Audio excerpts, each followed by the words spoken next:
Opa, tudo bem? Thiago aqui para mais um vídeo e esse vídeo você pergunta e eu respondo. Bom, na verdade eu não sei muito bem se é você, né? Eu vou responder perguntas que eu recebi lá no Instagram e eu tô com a participação da Amanda, minha super editora. Dá um salve aí, mano. E aí, gente? Hoje a Amanda pegou, selecionou as perguntas lá no Instagram e ela vai ler aqui pra gente. Eu não sei necessariamente o que vem de lá, mas o fato é que se você não segue a gente, segue a gente lá no Instagram porque você tá perdendo tempo, beleza? Vai lá no Instagram, digita @T2Educação e só vem. Manda a primeira pergunta, mano. Antes da primeira pergunta, é bom lembrar que, na real, essa caixinha foi só sobre investimentos. Ah, verdade, beleza. A gente abriu uma caixinha lá para falar sobre investimentos. Depois a gente vai abrir outras sobre certificação, sobre um monte de outras coisas. Qual que é a primeira pergunta sobre investimento? O Douglas perguntou por onde começar. Por onde começar o quê? Investir? É claro! Bom, olha só, é sempre uma dúvida, né? Por onde eu começo? O primeiro passo é poupar, ponto. E poupar não significa necessariamente que você vai estar investindo. Poupar é gastar menos do que você ganha, beleza? E aí, o que você precisa fazer para começar a investir? Passo básico, começa pelo básico, começa pela poupança, simples. Ah, Thiago, mas a poupança não rende. Criatura de Deus, se você nunca fez nada, começa pelo simples. Aí, depois que você começou, aí você vai abrir conta em uma corretora de valores e recomendação, para começar a brincadeira, começa com o Tesouro Selic, que é um título público mais conservador que você pode ter, e aí você vai se familiarizando. Então, um bom caminho para começar é Tesouro Selic.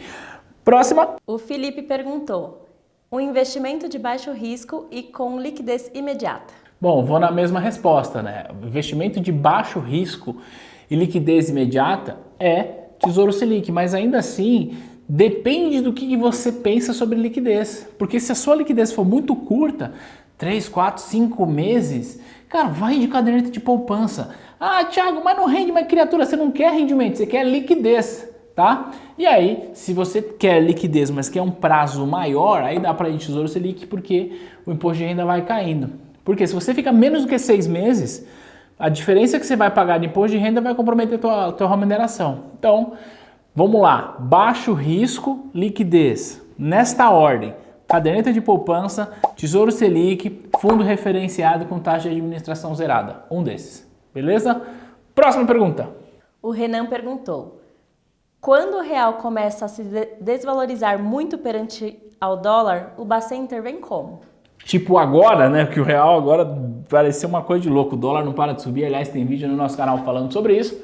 E a intervenção do Banco Central é basicamente entrando no mercado interbancário, nesse caso, vendendo dólar ou vendendo contrato de swap. Deixa eu explicar a importância disso. Olha só, se o dólar sobe muito, em outras palavras, se o real se desvaloriza muito, a gente tem algumas consequências na nossa economia. A consequência mais básica é aumento de preços que a gente consome. Então, neste exato momento que eu estou gravando esse vídeo, a gente está com um dólar supervalorizado e, inclusive, a gente está aí com problema de preço de proteína animal em função da oferta lá para o mercado externo e alta do dólar. E existem tantas outras variáveis que impactam na nossa economia, mas o que o Banco Central faz? Para evitar esses problemas na economia, ele intervém no mercado e ele vai intervir no mercado como? Oferecendo dólar, tirando de suas reservas internacionais, então ele vai oferecer para o mercado interbancário, ou ainda oferecendo o contrato de swap para as instituições financeiras, de maneira que elas ficarão posicionadas na variação do dólar e aí dá uma segurada na demanda e aí o preço não sobe muito, beleza? Próxima pergunta. O Patrick perguntou: é vantajoso investir em um fundo novo de multimercados ou ações? Eu acho que não, tá? Olha só, quando a gente está falando de fundo de investimento é um negócio muito delicado, por quê? O que você está fazendo basicamente é pegando a tua grana e dando na mão de um gestor. E honestamente eu não vou dar a minha grana na mão de uma pessoa que eu não sei quem é, da mão de um cara que não tem histórico. Então, o fundo novo, eu prefiro esperar o histórico para saber se eu entro ou não. Então, para escolher fundo, entre outras coisas que eu recomendo, é que você olhe o histórico de performance desse gestor. Claro, rentabilidade passada a gente sabe que não é garantia de rentabilidade futura, mas O quanto esse gestor é capaz de performar a carteira ao longo do tempo. Esse cara já se provou ao longo do tempo, então acho que é uma boa análise. Então, respondendo a sua dúvida, honestamente, eu prefiro não colocar dinheiro em fundo novo. Beleza? Próxima. O Bruno perguntou: a queda do DI é bom para o país? Influencia somente investimentos do Tesouro Direto? A queda do DI é maravilhosa para o país. Não tem absolutamente nada de ruim. Nada. É maravilhosa. Sim, ela influencia os investimentos do Tesouro Direto, mas não só isso, ela influencia todos os outros investimentos. Então, primeira coisa que é importante a gente lembrar, que o DI, quando o Copom diminui a Selic meta, por consequência diminui a Selic over e por consequência diminui o DI, tá? E por que é importante a gente ter o DI menor possível?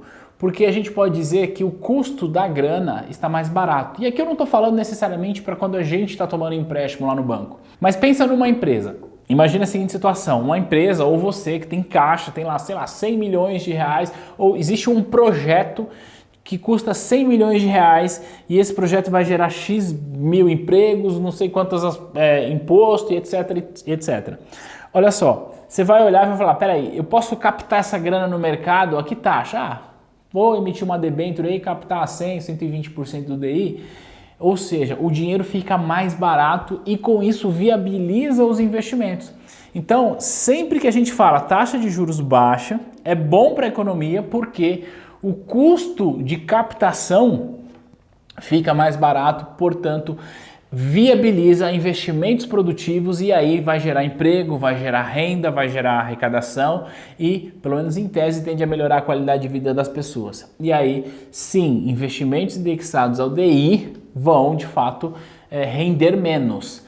E aí, esse é um ponto extremamente importante porque convida os investidores a assumir um pouco mais de risco. E assumir um pouco mais de risco é colocar grana em ativo real, colocar grana em ações, é colocar grana em fundo imobiliário e aí a gente acaba também financiando esse segmento da economia que é muito importante.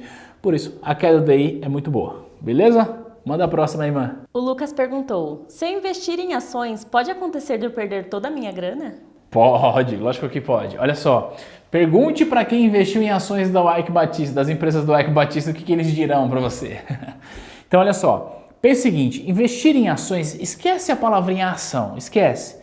Coloca no lugar de ação, coloca empresa. Porque investir em ação nada mais é do que investir em empresa. Imagine a seguinte situação, você pega lá uma grana, uma rescisão, uma grana que você juntou, seja lá quanto for, e resolve, sei lá, abrir uma hamburgueria, porque a moda agora é abrir uma hamburgueria, certo? O que de pior pode acontecer nessa hamburgueria? Ela quebrar e você perder a tua grana, certo?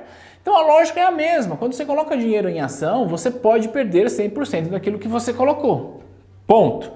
Agora, a gente precisa também ser realista e pensar o seguinte, vamos pensar numa empresa, sei lá, na Ambev, ou vamos pensar aqui na Magazine Luiza, ou vamos pensar no Itaú, no Bradesco, no Banco do Brasil, em tantas empresas que estão listadas em bolsa e que a gente, mesmo que não acompanhe muito o mercado, a gente percebe que são empresas sólidas, com um bom patrimônio, com resultados, com lucros consistentes. A chance dessa empresa quebrar é muito pequena e por isso quando você investe em boas empresas, a chance de você perder todo o seu capital também é muito pequena. Corre o risco de você perder todo o seu capital se você pegar o teu dinheiro e ficar especulando aí em umas empresas cheias de dívida. Salve Oi. Ops, essa piada aqui só quem investe em ações da Oi vai entender. Manda a próxima pergunta aí, manda. Seguindo a mesma linha, mais ou menos, o Mylon perguntou: as empresas de capital aberto podem fechar o capital? Se fechar, como funciona? Sim, as empresas de capital aberto podem fechar o capital por N razões.